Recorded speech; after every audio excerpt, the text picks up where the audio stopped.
केंद्र सरकार के लाखों कर्मचारी और पेंशनर इस वक्त एक ही सवाल पूछ रहे हैं, क्या इस बार महंगाई भत्ता यानी डीए में अच्छी बढ़ोतरी होगी या सिर्फ मामूली इजाफा होगा।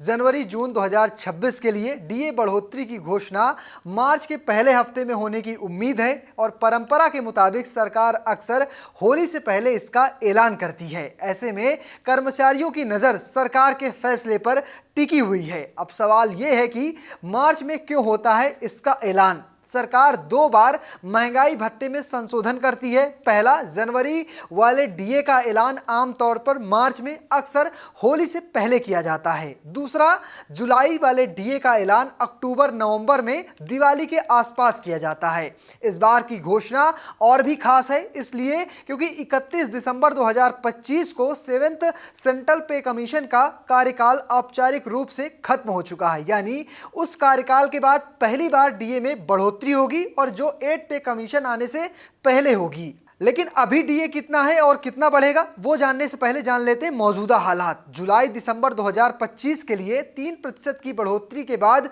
डीए 58% तक पहुंच गया था। अब अनुमान लगाया जा रहा है कि जनवरी 2026 में इसमें मात्र 2% की बढ़ोतरी हो सकती है। अगर ऐसा होता है तो डीए 7% के करीब हो जाएगा। हालांकि 2% की बढ़ोतरी सुनने में कम लगती है, लेकिन इसका फायदा या कहीं इसका सीधा असर कर्मचारियों की सैलरी, एरियर और पेंशन पर पड़ता है। इसलिए छोटा सा प्रतिशत भी कर्मचारियों के लिए काफी मायने रखता है। अब सवाल यही है कि 2% की बढ़ोतरी होगी तो क्या यह सबसे कम बढ़ोतरी होगी। अगर जनवरी कुछ रिकॉर्ड देखें तो जनवरी 2026 में 2% की बढ़ोतरी अगर होती है तो ये साल 2002 के बाद या कहें 2000 के बाद जनवरी महीने में होने वाली सबसे कम बढ़ोतरी में से एक होगी। 2000 के बाद जनवरी में हुई सबसे कम डीए बढ़ोतरी इस प्रकार है। अगर जनवरी 2000 की बात करें तब 1% बढ़ोतरी हुई थी। जनवरी 2007 में 2%, जनवरी 2018 में 2% और जनवरी 2025 में भी 2% की बढ़ोतरी हुई थी। यानी 2% की बढ़ोतरी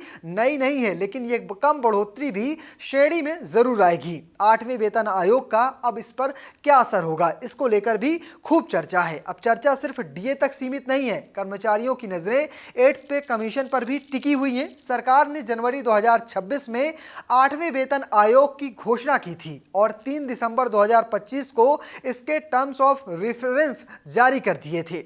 फिलहाल फरवरी 2026 तक की स्थिति यह है कि सरकार ने 8cpc.gov.in वेबसाइट लॉन्च कर दी है। ये 8 पे कमीशन को लेकर वेबसाइट है।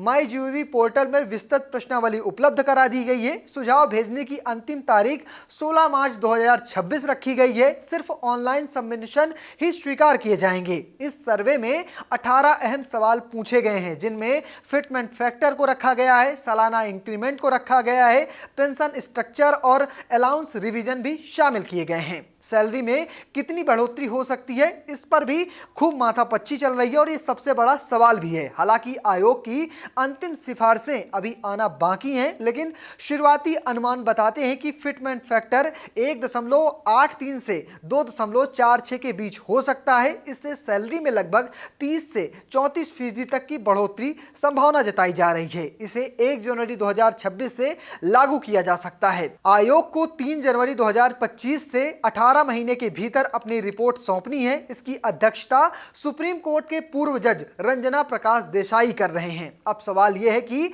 नया पे स्ट्रक्चर लागू होने पर डीए पर क्या फायदा होगा, यानी डीए कितना बढ़ सकता है। जब भी नया वेतन आयोग लागू होता है तो डीए 0 से रीसेट कर दिया जाता है, यानी जो डीए पहले मिल रहा था उसे बेसिक पे में जोड़ दिया जाता है और फिर नई गणना शुरू होती है। इस वजह से कर्मचारियों के बीच ये सवाल उठ रहा है कि क्या 8वें वेतन आयोग के लागू होने तक डीए में बढ़ोतरी जारी रहेगी। सरकार ने साफ किया है कि नए स्ट्रक्चर के लागू होने तक डीए बढ़ोतरी रोकने का कोई प्रस्ताव नहीं है, यानी डीए बढ़ता चला जाएगा। अब इस पर एक सबसे बड़ा सवाल है कि कर्मचारी संगठन के उनकी भूमिका क्या है। नेशनल काउंसिल जेसीएम कर्मचारियों की मांग को लेकर एक विस्तृत मेमोरेंडम तैयार कर रही है। 25 फरवरी 2026 ड्राफ्टिंग कमेटी की बैठक तय होगी, जिसमें जिसमें मांगों को अंतिम रूप दिया जाएगा। मंत्रालयों, राज्य सरकारों, केंद्र शासित प्रदेशों, कर्मचारी यूनियनों, पेंशनरों और विशेषज्ञों से मिले सुझावों के आधार पर आयोग अपनी अंतिम सिफारिशें तैयार करेगा। इस आयोग से लगभग 50 लाख केंद्रीय कर्मचारी और 69 लाख पेंशनरों को फायदा मिलने की उम्मीद जताई जा रही है। फिलहाल सबसे अहम अपडेट जनवरी और जून 2026 के डीए बढ़ोतरी को लेकर है। इसकी घोषणा अगले महीने होने की संभावना है। अगर बढ़ोतरी 2% रहती है तो ये कम जरूर मानी जाएगी, लेकिन महंगाई से राहत का सिलसिला जारी रहेगा। इसके बाद जब 8वां वेतन आयोग लागू होगा तो डीए को बेसिक पे में मिला दिया जाएगा और नई गणना शुरू होगी। ऐसे में आने वाले कुछ महीने केंद्रीय कर्मचारियों के लिए बेहद अहम रहने वाले हैं। फिलहाल आपकी क्या राय है? क्या 2% डीए में बढ़ोतरी होगी या फिर इससे ज्यादा, या कम? कमेंट बॉक्स में लिखिएगा और पेज को फॉलो करना, चैनल को सब्सक्राइब करना बिल्कुल मत भूलिएगा। धन्यवाद।